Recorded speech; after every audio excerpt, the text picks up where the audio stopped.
ये कहानी है एक मेहनतकश मजदूर अकरम की, जो हर सुबह उम्मीद के साथ अपने औजार उठाता है, इस ख्वाब के लिए कि एक दिन वो अपनी बेटी आमना की शादी इज्जत के साथ कर सके। लेकिन गुर्बत की ज़मीन पर ख्वाब आसानी से नहीं उगते। मजदूरी का पसीना बहाने के बावजूद उसका हक जालिम ठेकेदार के हाथों छिन जाता है और अकरम खाली हाथ घर लौटता है। घर में माँ के आंसू और बेटी की तसल्ली एक ऐसी तस्वीर बनाते हैं जिसमें दुख भी है और सब्र की रोशनी भी।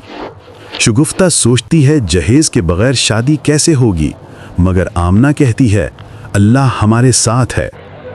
अकरम अपने पुराने दोस्त उस्ताद नज़ीर के पास जाता है, जो खुद गरीब है, मगर अपने हौसले से अकरम को ये यकीन दिलाता है कि अल्लाह कभी अपने बंदे को अकेला नहीं छोड़ता। गांव का चौधरी अपनी ताकत के नशे में अकरम को झुकाने की कोशिश करता है कि अगर ज़मीन पर गुलामी करे तो जहेज का इंतज़ाम हो जाएगा।